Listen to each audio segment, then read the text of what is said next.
Hello everyone, welcome to engineer 7.0। Friends, जैसा कि हम लोग डिस्कस कर रहे थे ट्रांसपोर्टेशन इंजीनियरिंग के क्वांटम सीरीज, जो कि मोस्ट एक्सपेक्टेड क्वेश्चन हम इस पूरे सीरीज में डिस्कस कर रहे हैं आपके university exam point of view से। तो फ्रेंड्स, ऑलरेडी हमने यूनिट 2 का फर्स्ट लेक्चर डिस्कस कर लिया है। आज जो है कि यूनिट 2 का सेकेंड लेक्चर डिस्कस करेंगे। इसके पहले हम लोग यूनिट 1 का भी 2 लेक्चर डिस्कस किया है। अगर अभी तक आपने उन वीडियो को नहीं देखा है तो प्लेलिस्ट में अवेलेबल है, आप वहां से देख सकते हैं। तो फ्रेंड्स, आज स्टार्ट करते हैं यूनिट 2 का जो है कि सेकेंड लेक्चर। तो फ्रेंड्स, सबसे पहले हम डिस्कस करेंगे PIEV थ्योरी के बारे में, जो कि आपके एग्जाम पॉइंट ऑफ व्यू से काफ़ी इंपॉर्टेंट्स है। तो सबसे पहले हम जानेंगे कि PIEV किसके लिए स्टैंड्स होता है। ओके, इसका फुल फॉर्म जानेंगे। जैसा कि आप यहाँ पर देख पा रहे हैं, PIEV थ्योरी लिखा है हमने। Total reaction time of driver is split into 4 parts. तो सबसे पहले हम जानेंगे कि इसका मेन पर्पज़ क्या है।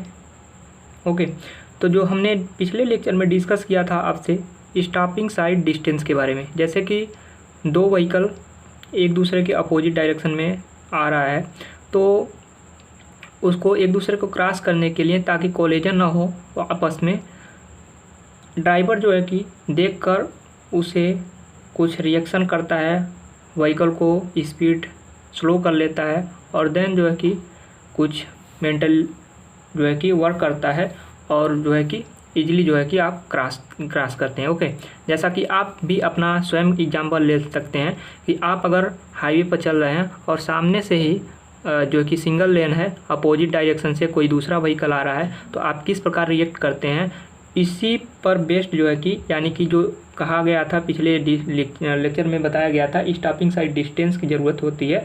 कुछ दूरी पहले ही हम जो है कि इन सारी चीज़ों पर विचार करते हैं। ओके, तो उसे हम बोलते हैं ये जो कि जो जितना दूरी हमको ज़रूरत होती है उसी दूरी को हम स्टॉपिंग साइड डिस्टेंस बोलते थे। ओके, तो उसी हेतु जो है कि ये थ्योरी उसी पर बेस्ड होता है। ओके, तो सबसे पहले जानेंगे परसेप्शन क्या था। परसेप्शन मीन्स मतलब होता है जैसे कि it is the time required for the sensation received by the eye or ears to be transmitted to the brain through the nervous system and spinal cord. Okay, इसका मतलब ये है कि जैसे कि कोई किसी भी वस्तु या किसी स्थिति को समझने के लिए, ओके, जैसे कि आप व्हीकल ड्राइव कर रहे हैं, ओके, और किसी वस्तु को या किसी सिचुएशन को समझने के लिए जो क्या आवश्यक जो टाइम होती है, जो रिक्वायर्ड टाइम होती है, कितने टाइम में आप जो है कि उस स्थिति को, जैसे सामने कुछ आपने कोई वस्तु देखा और उस वस्तु को देखने के बाद आपको समझने में कितना टाइम लग रहा है, तो उसी टाइम के लिए, यानी कि आँख या कानों का जो कार्य है यह, इसका मतलब इसे बोलते हैं परसेप्शन। ओके, नेक्स्ट है आपका आई से इंटेलेक्शन। इंटेलेक्शन का मतलब क्या होता है, उस स्थिति को देखकर स्थिति पर विचार करने का समय। ओके, किसी भी वस्तु को या स्थिति को देखा आपने, उस पर विचार कर रहे हैं, तो विचार करने का कितना टाइम लग रहा है, यानी कि एक तरह से आप कह सकते हैं कि मस्तिष्क का कार्य है, यानी कि माइंड का वर्क है। ओके, माइंड से आप कितने टाइम ले रहे हैं उस पर विचार करने में। ओके, तो ये हो गया इंटेलेक्शन। ओके, नेक्स्ट है आपका it is the time required for understanding the situation. Okay, next है आपका इमोशन, यानी कि उस स्थिति को देखकर आपकी इमोशनली आप किस प्रकार का बिहेव कर पा रहे हैं, आप एंगर आ रहा है या आप फियर कर रहे हैं। ओके, तो ये सारी चीज़ें इमोशन के अंडर में आती हैं। It is the time elapsed during emotional sensation and disturbance such as fear, anger और any other emotional feelings such as super situation it's with reference the situation. Okay, next है आपका ओलिएशन। ओलिएशन क्या होता है, ओलिएशन मीन्स ब्रेक लगाने तक का समय, यानी कि जब आपने सामने कोई व्हीकल देखा या कोई वस्तु देखा, ओके, तो आप जो है कि ब्रेक लगाने तक का समय, जब तक आपने ब्रेक नहीं लगाया है, यानी कि ब्रेक लगाने तक का जो समय होता है उसे ही ओलिएशन कहते हैं। यानी कि it is the time taken for the final action, यानी कि फाइनल एक्शन के लिए जो समय लेते हैं उसे हम वोल्यूशन के अंडर में लेते हैं। तो ये सारे जो कि 4 पार्ट्स से PIEV थ्योरी के काफ़ी इंपॉर्टेंट्स है। ओके, तो आप इसे कंसीडर कर लीजिएगा। नेक्स्ट, तो बेसिकली हम सुपर एलिवेशन को डिफाइन कर सकते हैं in order to counteract the effect of centrifugal force and to reduce the tendency of the vehicle to overturn our skid, the outer edge of the pavement is raised with respect to the inner edge. Okay, it means कि जो road होता है, जो pavement होता है, उसका बाहरी जो एज होता है, किनारा होता है, उसको कुछ ऊपर उठा लिया जाता है विद रिस्पेक्ट टू इनर, अंदर वाली किनारे के अपेक्षा में. Okay, dust providing the transverse slope. तो इस प्रकार एक ट्रांसवर्स स्लोप जो है कि प्रोवाइड करते हैं throughout the length of the horizontal curve. This transverse inclination to the pavement surface is known as super elevation और कैंट बैंकिंग. ओके, तो आप इजीली समझ पाएंगे. इस प्रकार से आप इसे डिफाइन कर सकते हैं. जैसे कि मैं बता रहा हूँ आपको, जैसे कि कोई रोड है. ओके, आप रोड ऐसे आपने देखा होगा. ओके, जो कर्व होता है, जब रोड कर्व लेता है तो आप वहाँ पर देखेंगे बेसिकली जो व्हीकल चल रहा होता है, आपने पहले ही पढ़ चुका होगा इंटर में भी. ओके, जो सेंट्रीफ्यूगल अपेकेंद्री बल यानी कि सेंट्रीफ्यूगल फोर्स के बारे में आपने पढ़ा होगा. तो जो व्हीकल है, ताकि यह जो है कि पलटे ना. ओके, इस कारण से जो आउटर वाला जो रोड का हिस्सा होता है, ओके, अगर हम इसका क्रॉस सेक्शन अगर बनाएं तो कुछ इस प्रकार से बनेगा. ओके, इस प्रकार से जो आउटर वाला, बाहर वाला हिस्सा है रोड का, ये कुछ ऊपर उठा होता है और अंदर की हिस्सा यानी कि ये वाला जो हिस्सा है, inner as. Okay, inner as जो है ये कुछ डाउन होता है कंपेयर टू आउटर एज के. ओके, आउटर एज के. इससे क्या होता है, व्हीकल को पलटने का डर नहीं होता है. इस कारण से जो है कि सुपर एलिवेशन दिया जाता है. यही जो रेज होता है, ये जो क्रॉस सेक्शनल, कुछ इस प्रकार से अगर हम बताएंगे तो कुछ इस प्रकार से आपका 3D में. ओके, इस प्रकार से रोड बाहर वाला हिस्सा कुछ ऊपर उठा होता है, तो इसी को क्या बोलते हैं, सुपर एलिवेशन बोलते हैं. ओके, तो यही यहाँ पर कह रहा है फ्रेंड्स. इसे सुपर एलिवेशन के साथ साथ कहीं पर कैंट भी कहा जाता है, बैंकिंग भी कहा जाता है. आप इसे याद रखेंगे. ओके, सुपर एलिवेशन के लिए बेसिक फार्मूला है, आप इसे भी ई से हम रिप्रेजेंट करते हैं सुपर एलिवेशन को. ओके, नेक्स्ट क्या है, एफ. एफ क्या है, स्किड फ्रिक्शन, यानी कि एक स्पीड फ्रिक्शन कार्य करता है उस पर, ताकि जो है कि स्लिप ना करे व्हीकल का जो व्हील है. ओके, वी स्क्वायर यानी कि डिजाइन स्पीड है. ओके, व्हीकल का. जी ग्रेविटी एंड आर जो है कि radius of curve. Okay, E plus F is equal to V square upon G R. G को हमने चेंज कर दिया है. ओके, तो E plus F is equal to V square upon 127 R. ये मेन फार्मूला है, आप इसे याद रखेंगे.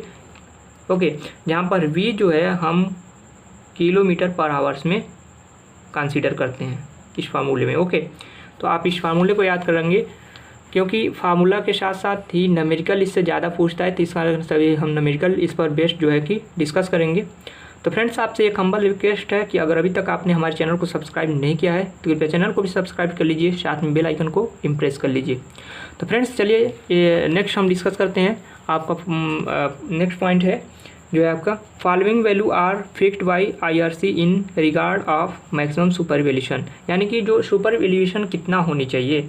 ओके, तो IRC ने फिक्स कर रखा है कि सुपर एलिवेशन प्लेन एरिया में और हिली एरिया में. ओके, अगर किसी हिली एरिया में रोड आप कंस्ट्रक्ट कर रहे हो तो वहाँ पर सुपर एलिवेशन कैसा होनी चाहिए.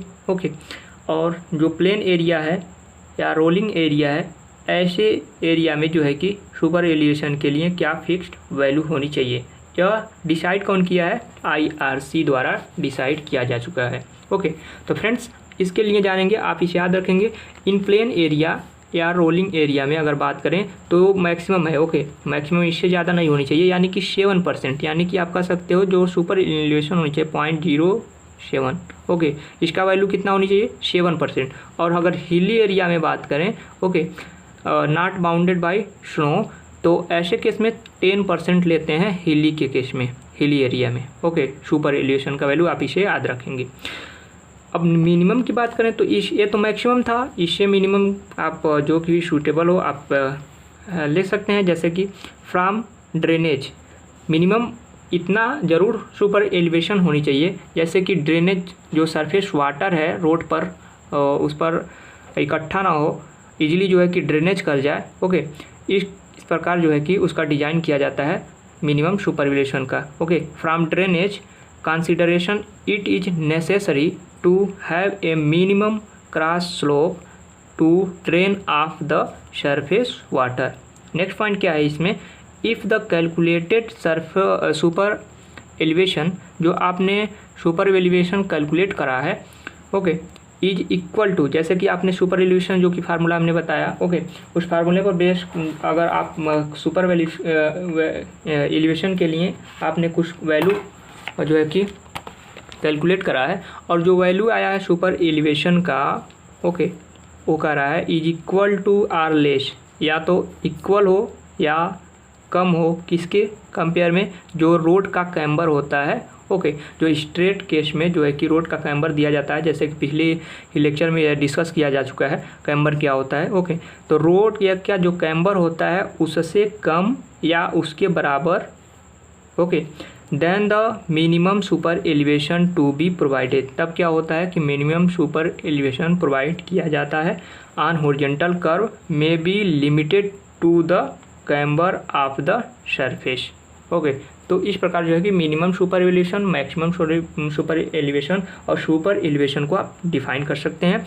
लॉन्ग आंसर में ये तीनों पूछ सकता है। ओके, अब इस पर जो मोस्ट इम्पॉर्टेंट्स है उसके लिए हमने आपको बताया ही पहले ही कि न्यूमेरिकल इस पर जो है कि ज़्यादा पूछता है। ओके, न्यूमेरिकल सब्जेक्ट है तो न्यूमेरिकल बेसिकली पूछता है, क्योंकि हमने फार्मूला आपको बता दिया तो न्यूमेरिकल बेसिक जो है कि हम आपको बताते हैं। एक इम्पॉर्टेंट न्यूमेरिकल है जैसा कि आप यहाँ पर देख पा रहे होंगे, design the super elevation required at a horizontal curve of radius 300 meter. Okay, जो रेडियस है कर्व का 300 मीटर है। Okay, for speed of 60 kilometer per hour, जो स्पीड दिया है v का वैल्यू, और कह रहा है अगर कोई भी डाटा आपको रिक्वायर्ड हो तो आप उसे सूटेबली अज्यूम कर सकते हैं। ओके, तो रेडियस आपका दिया है मीटर में। ओके, v जैसा कि हमने फार्मूले में ही बताया किलोमीटर पर आवर्स में आपको लेना है, कंसीडर करना है।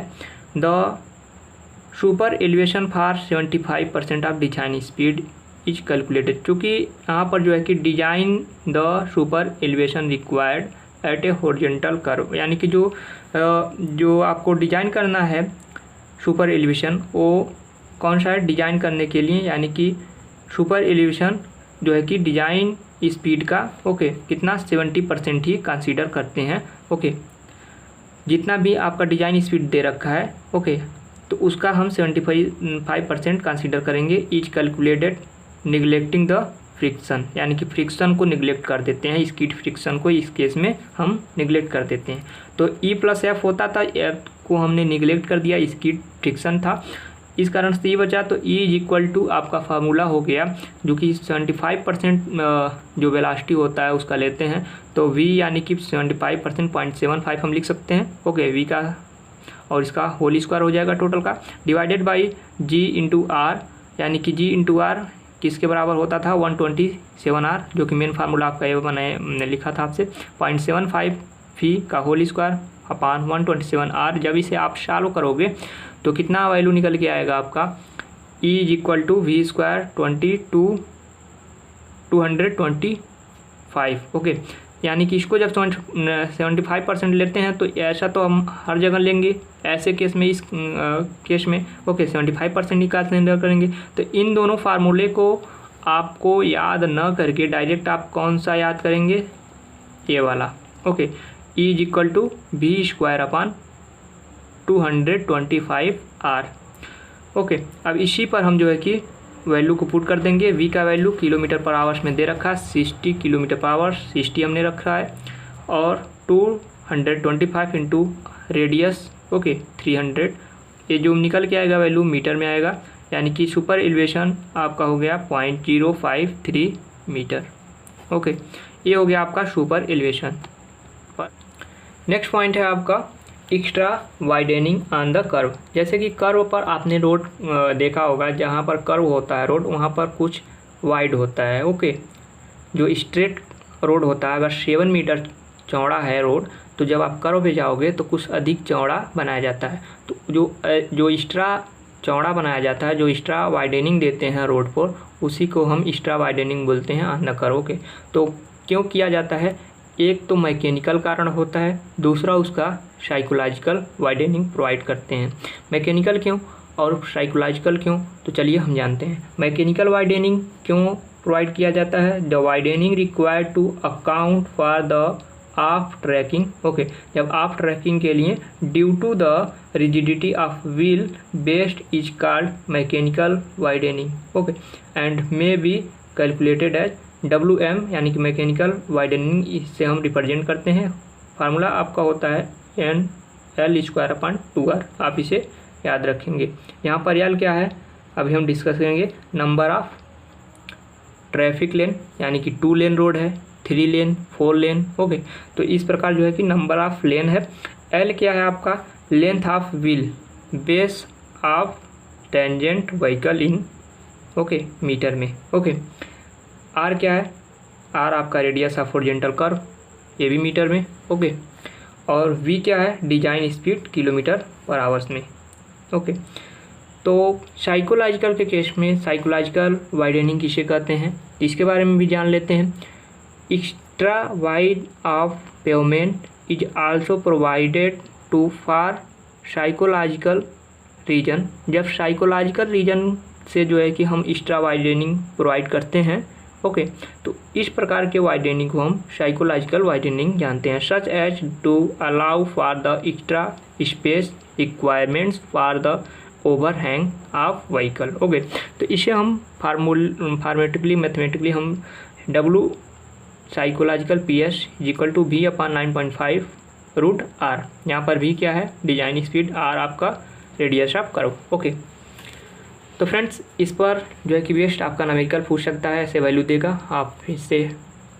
अभी नेक्स्ट जो है कि एक मोस्ट एक्सपेक्टेड जो कि 10 नंबर्स में आपको पूछ सकता है न्यूमेरिकल, उसको हम सॉल्व करेंगे। और उस न्यूमेरिकल में लगभग ये सारे वाइडनिंग से लेकर जो है कि ट्रांजिशन कर्व की लेंथ, ओके, सारे जो है कि कवर अप हो जाएंगे एक ही में। तो अगर छोटे अंक में पूछता है यानी कि 2 नंबर में पूछता है तो भी आप इजीली सॉल्व कर पाएंगे, और लॉन्ग आंसर में पूछेगा तो भी आप इजीली सॉल्व कर पाएंगे। तो फ्रेंड्स नेक्स्ट हम बात करते हैं ट्रांजिशन कर्व के बारे में। तो सबसे पहले हम जान लेते हैं कि ट्रांजिशन कर्व होता क्या है। तो फ्रेंड ट्रांजिशन कर्व क्या होता है?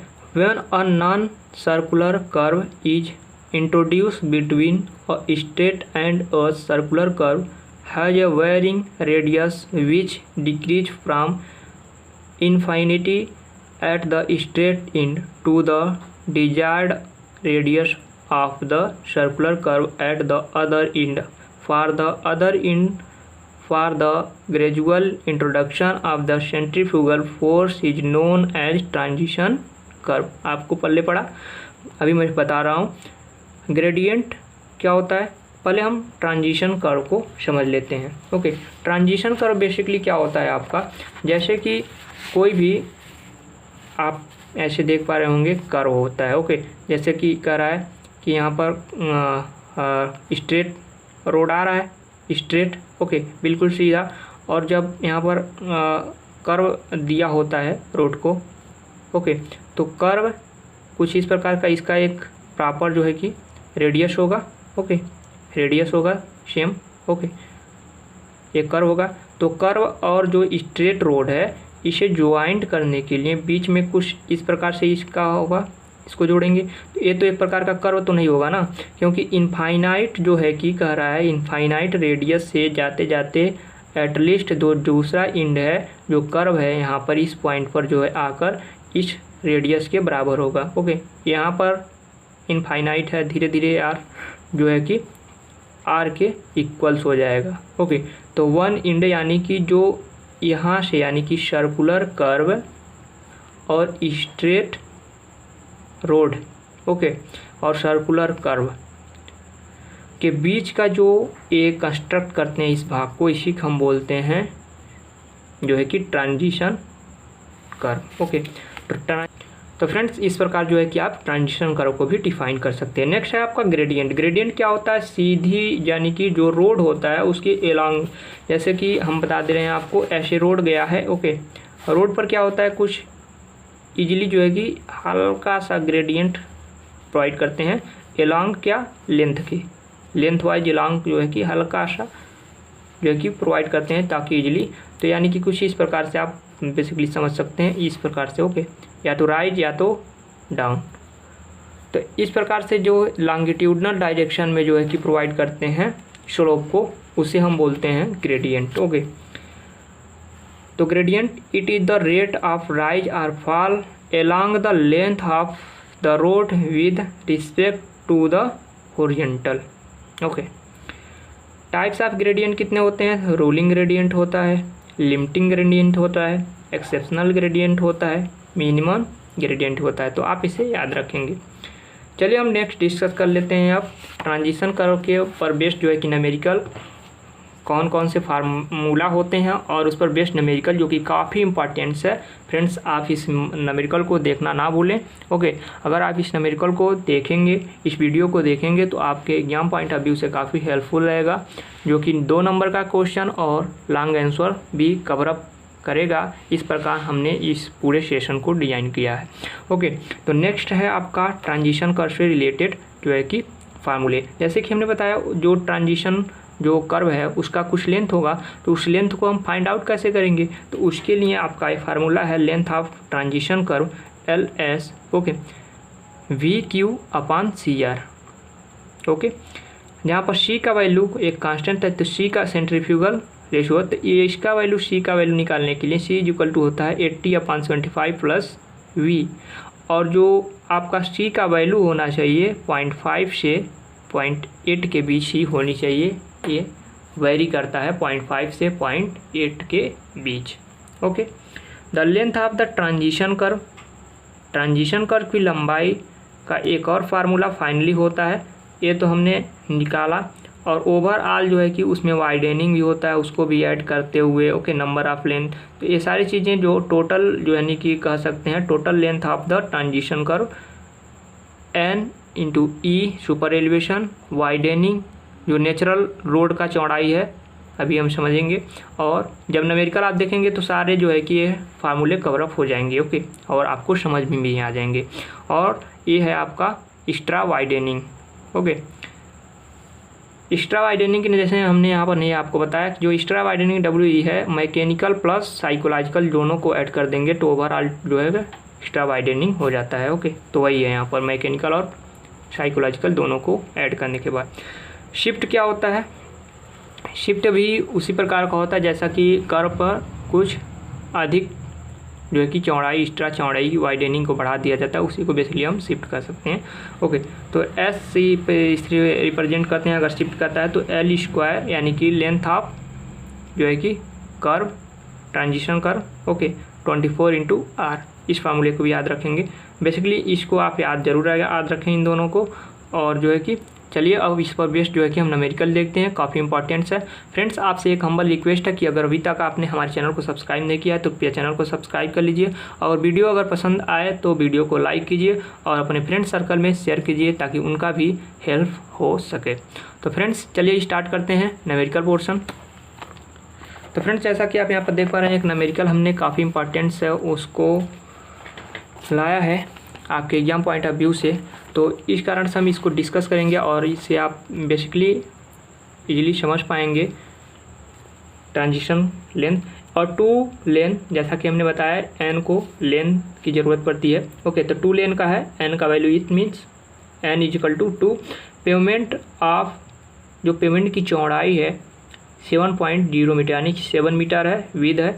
On a national highway in A rolling, यहाँ पर भी आप ध्यान रखिएगा, रोलिंग टेरियन है। ओके, प्लेन है, प्लेन में जो सुपर एलिवेशन होता है जैसा कि हमने बताया कितना 7% से अधिक नहीं होना चाहिए, तो सुपर एलिवेशन का भी हम चेक कर लेंगे। Has a curve of radius 65 meter, जो कर्व रेडियस है आपका 65 मीटर दे रखा है। ओके, आर का वैल्यू, द डिजाइन स्पीड दिया है 45 km/h, वी का वैल्यू दिया है। Determine the length of the transition and circular curve और ट्रांजिशन कर्व आपको डिटरमाइन करना है डिजाइन के हिसाब से। तो सबसे पहले तो हम जानेंगे कि super elevation for design speed. Okay, super elevation design speed के लिए सुपर एलिवेशन होनी कितनी चाहिए, जो कि मैक्सिमम है, हमने बताया था आपको कितना होना चाहिए था 7%। Okay, 7% means 0.07। ओके, 0.07 मैक्सिमम है, तो जो हम डिज़ाइन कर रहे हैं जो 45 किलोमीटर पर आवर्स है, तो उसके रिस्पेक्ट में हम चेक करेंगे कि क्या वास्तव में सुपर एलिवेशन जो है आपका 7% है। तो सुपर एलिवेशन को फॉर डिजाइन स्पीड E= को क्या होता है, एफ स्पीड फ्रिक्शन इसमें जोड़ेंगे नहीं, 75% हम जो है कि डिजाइन स्पीड का कंसीडर कर रहे हैं। तो 0.75 b का होल स्क्वायर 127 r। ओवरऑल हमने क्या बताया था, आप अगर आप इस प्रकार से लिखते हैं 0.75 और इसको सॉल्व करते हैं तो इसको हटाकर b² 225 भी लिख सकते हैं, जैसा कि हमने प्रीवियस ही आपको बता दिया। ओके, तो 0.75 b का होल स्क्वायर 127 r।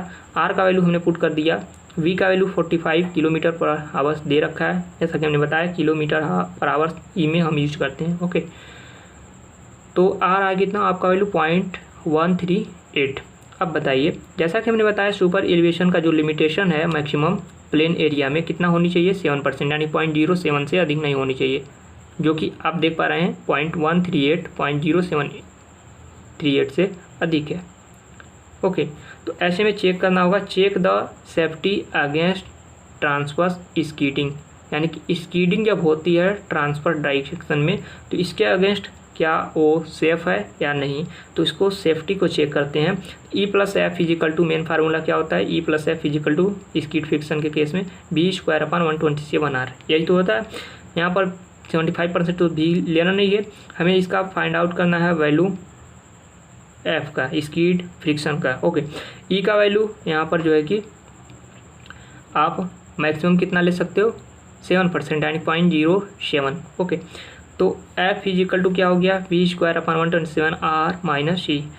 v का 45 kilometre per our design speed आपको पुट कर देना है वैल्यू 127, और रेडियस दे रखा है मीटर में 65 मीटर, यही हम पुट कर दिए, -0.07। ये 0.07 कहाँ से आया, क्योंकि मैक्सिमम जो सुपर एलिवेशन लेते हैं हम 7% ही लेते हैं पिछली बार हम प्लेन एरिया में। ओके, और जो टेरियन एरिया हिली एरिया होता है उसमें 10% लेते हैं और इसमें 7%, तो इसलिए 7% को 0.07 से आप लिख सकते हैं सुपर एलिवेशन। ओके, मैक्सिमम इतना ही है। तो इस केस में स्पीड आपका जो आप देख पा रहे हैं यहाँ पर आ रहा है 0.175, जो कि 0.15 से अधिक है, तो ये भी सेफ नहीं है, यानी कि मैक्सिमम कितना होनी चाहिए आपका 0.15 होनी चाहिए स्कीड फ्रिक्शन इन लेटरल डायरेक्शन। ओके, तो it is not safe. Okay, तो जब सेफ़ नहीं है तो सेफ़ के लिए आपको रीडिज़ाइन करना होगा। ओके, रीडिज़ाइन करेंगे आप डिज़ाइन स्पीड, यानी कि सपोज v मान लिया आपने, तो वही फार्मूला E+F = v²/127r। यहाँ पर आपको वैल्यू फाइंड आउट करना है v का। ओके, E का वैल्यू 0.07 आप पुट करेंगे, मैक्सिमम सुपर एलिवेशन इतना होता है। F का वैल्यू 0.15 होता है, इसको भी पुट करेंगे, v का वैल्यू निकालना है। r का वैल्यू दे रखा है 65, वही हमने यहाँ पर किया है, आप देख सकते हैं। तो v का वैल्यू जब निकालेंगे आप तो आपको मिल जाएगा 42.6 किलोमीटर पर आवर्स। ओके, v का वैल्यू आप यहाँ पर किलोमीटर पर आवर्स में पुट भी करेंगे, और जो v का वैल्यू निकलेगा वो किलोमीटर पर आवर्स में आएगा भी, और जो यहाँ पर r रेडियस हो है इसको मीटर में रखते हैं, आप इसे याद रखिए, ध्यान रखिएगा। ओके, अज्यूम चूँकि 42.6 किलोमीटर पर आवर्स है, इसको हमने अज्यूम कर लिया है, लगभग इससे कम ही अज्यूम करेंगे 40। ओके, तो 40 हमने अज्यूम कर लिया है किलोमीटर पर आवर्स है। अब 40 पर हम जो है कि अगेन जो है कि length of transition curve find out कर सकते हैं। लेंथ ऑफ ट्रांजिशन कर्व की बात करें तो VQ/CR जो कि फार्मूला होता है, हमने बताया था। तो V क्या है, आपका स्पीड है 40, हमने अज्यूम किया 40 किलोमीटर पर आवर्स। तो इसमें ध्यान रखिएगा, लेंथ ऑफ जो ट्रांजिशन कर्व है इसे हम मीटर पर सेकेंड में चेंज करेंगे। ओके, मीटर पर सेकेंड में चेंज कर लेंगे, तो इस कारण से 40 को हमने मीटर पर चेंज करेंगे 3.6 के, यानी कि 5/18 से अगर गुणा कर देंगे तो ये ओवरऑल आप कर सकते हैं, इसको 3.6 से अगर डिवाइड कर देंगे तो मीटर पर सेकेंड में चेंज हो जाएगा। और इस प्रकार जैसे आप इससे सॉल्व करेंगे तो आपका निकल के आएगा जो लेंथ ऑफ ट्रांजिशन कर्व है 30.32 मीटर। लेकिन इसमें क्या है, आपका ना तो वाइडेनिंग के कारण है और ना ही कोई इंटररेसिव सुपर एलिवेशन के कारण। ओके, तो इसके केस में भी हम देखेंगे। सी क्या है आपका, जैसा कि हमने पहले बताया था सी का वैल्यू निकालना पड़ता है, तो 80/75 प्लस वी का वैल्यू 40 हमने रखा है और यहाँ से सी हमने निकाल लिया, वही सी यहाँ पर पुट कर दिया है। ओके, और सी का वैल्यू क्या होता है, meter per second cube. Okay, by rate of introducing of super elevation. अब क्या है, सुपर एलिवेशन को परिचित करते हुए rate of introducing of super elevation E equal to क्या होता है 0.75। अब जो है कि 40 हमने कंसीडर किया। ओके, 40 पर ही पुनः जो है कि सुपर एलिवेशन फाइंड आउट करेंगे, तो 75% जो है कि अज्यूम करेंगे डिजाइन स्पीड। ओके, तो 75% अज्यूम करने के बाद जो है कि आप ओवरऑल इससे सॉल्व कर रहे हैं तो आप कितना आ रहा है 0.109। अब क्या, जो कि मैक्सिमम कितना लिमिटेशन था सुपर एलिवेशन के लिए 0.07, ये भी आप देख रहे हैं ज़्यादा है। ओके, तो चलिए चेक कर लेते हैं इसी केस में जो है कि स्किड फ्रिक्शन का। तो चेक फॉर लेटरल फ्रिक्शन इसी के केस में, तो एफ v²/127 r माइनस सी, तो v यहाँ पर कितना लिखेंगे 40। ओके, पहले क्या था दिया था क्वेश्चन में 45, जो कि सही नहीं था, तो एज्यूम क्या किए हैं, अगेन हम 40 एज्यूम किए हैं, तो 40 हम एज्यूम करके यहाँ पर 40 का वैल्यू रख दिए हैं। 127 इंटू 65 माइनस जो है कि सुपर एलिवेशन माइनस 0.07, और स्किड फ्रिक्शन एफ का वैल्यू आप निकालेंगे तो आएगा 0.12, जो कि आपका देख रहे हैं जो लिमिटेशन है स्किड फ्रिक्शन का 0.15 है। ओके, जब 0.15 है और आप देख रहे हैं लेस देन है 0.12, तो क्या है, ये करेक्ट है, यानी कि सेफ है। जब सेफ है किस पर, तो जब सेफ है तो आपको जो आप यहाँ पर क्या पुट किए हैं सुपर एलिवेशन 0.07, यानी कि सुपर एलिवेशन जो है कि 7% हम प्रोवाइड करेंगे। ओके, प्रोवाइड सुपर एलिवेशन कितना 7% हम इसमें सुपर एलिवेशन को प्रोवाइड करेंगे। तो फ्रेंड्स आप यहाँ पर देख पा रहे हैं 2। ओके, 2 लेन के लिए एन का वैल्यू मैंने 6 कंज्यूम कर लिया है। 2 इंटू आर का वैल्यू 65 प्लस वी का वैल्यू अज्यूम किया गया 40। ओके, ऐसे के 40 के बाद 9.5 इंटू रूट में 65 आर का वैल्यू, तो आपका जो निकल के आएगा एक्स्ट्रा वाइडनिंग 1.08 मीटर निकल के आएगा। ओके, 1.08 मीटर निकल के आएगा। तो total width of pavement, total जो चौड़ाई होगी पेवमेंट की, तो स्टार्टिंग में जो था 7 मीटर और जो कर्व पर कुछ एक्स्ट्रा वाइडनिंग के कारण अतिरिक्त चौड़ा किया गया, एक्स्ट्रा विड्थ किया गया है, वो कितना 1.08 मीटर, तो उसमें ऐड कर देंगे, यानी कि 7 प्लस 0.07। ओके, हमने यहाँ पर 0.7 लिखा है, 1.08 लिखना चाहिए, 1.08। ओके, जब इस यहाँ पर आप इसे ऐड कर देंगे तो 8.08 हो जाएगा टोटल पेमेंट की चौड़ाई।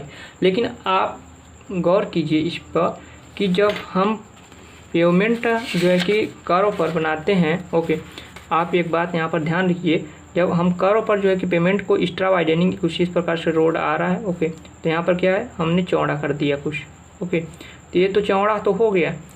ओके, लेकिन यहाँ पर आपने अभी हमने बताया कि सुपर एलिवेशन भी तो प्रोवाइड किया गया था कर्व पे, तो सुपर एलिवेशन कुछ इस प्रकार से ऊपर उठा गया है बाहर वाला हिस्सा। ओके, और अंदर वाला हिस्सा डाउन है कुछ इस प्रकार से। तो अब गेस कीजिए कि चौड़ाई हमने तो निकाला, यहाँ पर सुपर एलिवेशन जब प्रोवाइड किया तो इसका जो लेंथ है कुछ इस प्रकार से। ओके, ये वाला लेंथ हो गया आपका, तो ये वाला लेंथ हो गया, तो यानी कि ये वाला जो है कि टोटल लेंथ, यानी कि इस आधार जो है बेस, यही आपका निकला है 8.08। लेकिन हमें चाहिए टॉप पेवमेंट का, यानी कि कुछ सुपर एलिवेशन से ऊपर हो गया है तो इसका लेंथ बढ़ जाएगा। इस कारण से इसका जो लेंथ चाहिए, विड्थ चाहिए, चौड़ाई, उसके लिए जो है आपका लेंथ ऑफ यहाँ पर जो है कि ट्रांजिशन कर्व का N E extra widening. Okay, W plus WE total जो है कि ग्रेडियंट लेंथ पूछ रहा है। ओके, तो लेंथ निकालेंगे, तो लेंथ निकालने के लिए क्या ओवरऑल कर देंगे इसमें हम, इसका एक फार्मूला होता है जैसा कि ग्रेडियंट हमने अभी बताया, लॉन्गिट्यूडनल कुछ ग्रेडियंट होता है इससे। तो 1/150 में जो है कि सपोज हम एज्यूम किए, क्या है एज्यूम किए हैं, जैसा कि क्वेश्चन किया है सूटेबल डाटा आपको एज्यूम कर लेना है। तो लॉन्गिट्यूडनल जो है कि हमने मान लिया है कि जो ग्रेडियंट है 1/50 है, 150 है। तो ऐसे केस में आपका n का वैल्यू यानी कि 150। ओके, यहाँ पर कैपिटल जो n है तो 50 हो गया, 150। और ई सुपर एलिवेशन 0.07 हमने पुट कर दिया 150, और डब्ल्यू का वैल्यू 7 और एक्स्ट्रा वाइडनिंग 1.08। तो ओवरऑल जब इसे आप सॉल्व करेंगे तो 84.84 मीटर आएगा। यानी कि ये हो गया आपका maximum length of transition curve. Okay, अब क्या है कि IRC क्या कहता है, by IRC formula the minimum length of transition curve according to IRC फार्मूले के अनुसार। जो मिनिमम लेंथ कितना होनी चाहिए, लेंथ ऑफ, जैसे कि मैक्सिमम भी पता होनी चाहिए और मिनिमम भी। ओके, मिनिमम से कम भी नहीं होना चाहिए ट्रांजिशन कर्व की लेंथ, और मैक्सिमम भी नहीं होना चाहिए मैक्सिमम से अधिक भी। तो यानी कि यहाँ पर आप देख पा रहे हैं मैक्सिमम इतना हो गया, तो मिनिमम भी हमने निकाल लिया। मिनिमम क्या है IRC फार्मूला से 2.7 V²/R, बी का वैल्यू हमने 40 एज्यूम किया है। तो यहाँ पर जो है कि आप जब सॉल्व करोगे तो 66.46 मीटर, यानी कि 66 से अधिक और 84 के बिटवीन होनी चाहिए, लगभग 85 के बिटवीन। ओके, तो यहाँ पर शो अडाप्ट क्या करेंगे, तो मैक्सिमम जो है शो अडाप्ट हाईएस्ट वैल्यू हम जो है कि अडॉप्ट करते हैं लेंथ ऑफ द ट्रांजिशन कर। लेंथ ऑफ ट्रांजिशन कर हो गया लगभग आपका 85 मीटर। ओके, 85 मीटर हो गया, ये हो गया आपका लेंथ ऑफ ट्रांजिशन कर। लेकिन उसके बाद जो है कि लेंथ ऑफ सर्कुलर कर्व भी पूछा है। तो लेंथ ऑफ सर्कुलर कर्व के लिए आपने सर में पढ़ा होगा, किसी भी सर्कुलर कर्व का जो है कि लेंथ आप ज्ञात करने के लिए L क्या हो जाएगा, pi into R into delta, यानी कि फाई कहीं कहीं देता है, डिवाइडेड बाई 180। ओके, डेल्टा को हमने अज्यूम कर लिया है, लगभग कर्व की जो डेल्टा है 60 डिग्री। ओके, तो 60 डिग्री हमने यहाँ पर पुट कर दिया है, जैसा कि क्वेश्चन में दे रखा है। अगर दे रखा होता तो यहाँ पर आपको अज्यूम करने की ज़रूरत नहीं थी, लेकिन उस क्वेश्चन में भी दे रखा है कि डाटा अगर नहीं है तो आप सूटेबल डाटा जो है कि अज्यूम कर सकते हैं। तो 60 डिग्री हमने अब मान लिया आपका डेल्टा का वैल्यू। तो टोटल आप जो है कि लेंथ ऑफ सर्कुलर कर्व की निकालेंगे L का वैल्यू, तो सर्कुलर कर्व की जो लेंथ है 68 मीटर आएगी। ओके, तो ये रहा जो है कि काफ़ी इंपॉर्टेंट्स जो है कि न्यूमेरिकल क्वेश्चन, आप इसे एनालाइज कीजिए। तो फ्रेंड्स, इस प्रकार जो है कि यूनिट 2 के जो है कि जो मोस्ट एक्सपेक्टेड क्वेश्चन था हमने डिस्कस करा। अब नेक्स्ट यूनिट जो है कि आपका होगा यूनिट 3 का जो मोस्ट एक्सपेक्टेड क्वेश्चन होगा, उसको हम डिस्कस करने वाले हैं। तो फ्रेंड्स, मिलते हैं नेक्स्ट अपडेट में नेक्स्ट